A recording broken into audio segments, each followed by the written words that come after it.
Something is happening in the way attraction works that most men completely misunderstand, and it's not what you think. The so-called bad boy effect isn't really about money, looks, or even status.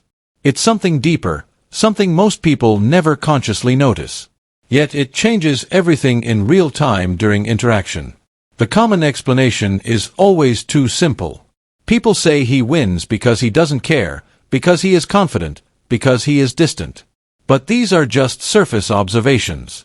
They describe what is visible, not what is actually driving the response underneath. What is really happening is that he is not interacting with the surface version of her. He is, intentionally or instinctively, engaging a deeper layer, the version of her that is not always exposed in normal social interaction. And when that layer is activated, the dynamic shifts completely. Attraction then stops looking random and starts behaving more like a structure. There is an invisible framework in every interaction. Someone always sets the emotional direction, whether they realize it or not. Most men unknowingly give that control away before they even speak properly. They enter conversations already seeking approval. Their thoughts are filled with subtle anxiety. Did I say the right thing? Does she like me? Did I mess this up? That internal state leaks out through tone, timing, and behavior.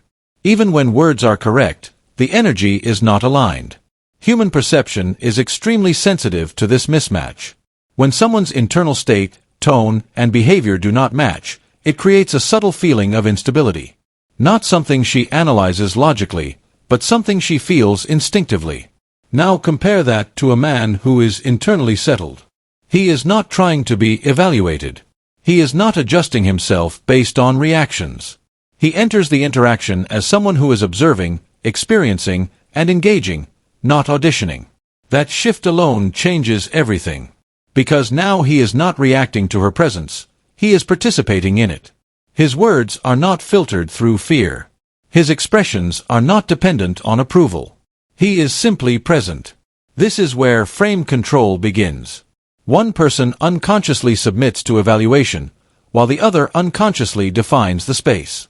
And this is not about arrogance. Arrogance is noisy, insecure, and reactive. Real authority is quiet, stable, and self-contained. When a man carries this kind of internal stability, the interaction starts to organize around him naturally. Not because he forces it, but because he is not mentally leaving space for uncertainty about his own value. From here, another layer appears: identity. Every person has a surface identity shaped by society, habits, and expectations. This is the version people usually interact with. Polite, predictable, socially acceptable. But beneath that is a deeper identity layer, full of impulses, contradictions, and traits that are rarely expressed openly. Most people filter this out because they learn early what is acceptable and what is not. So most conversations remain at surface level. Compliments about appearance, success, or obvious traits. Safe, predictable, and emotionally limited. Nothing really breaks through.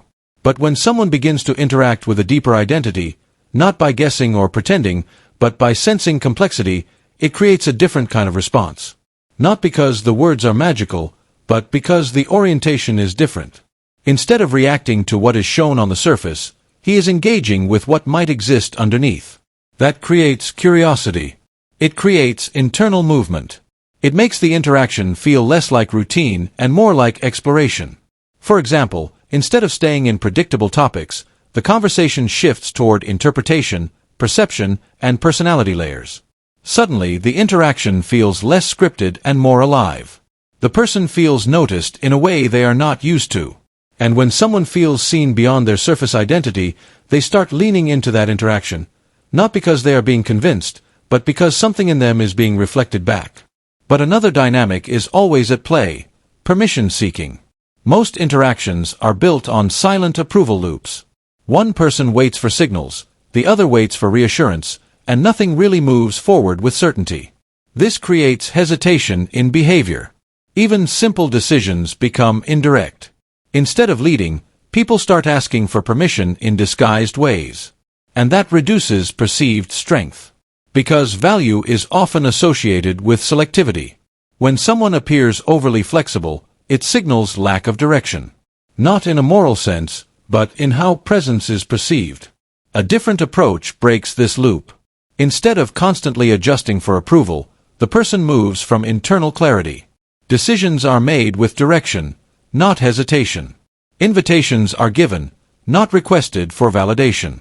This changes the entire emotional structure of the interaction. Now it is not about trying to be accepted, it is about whether both people align. And within this structure, vulnerability also plays a critical role. Too much control creates distance. Too much exposure creates imbalance. Neither creates depth on its own.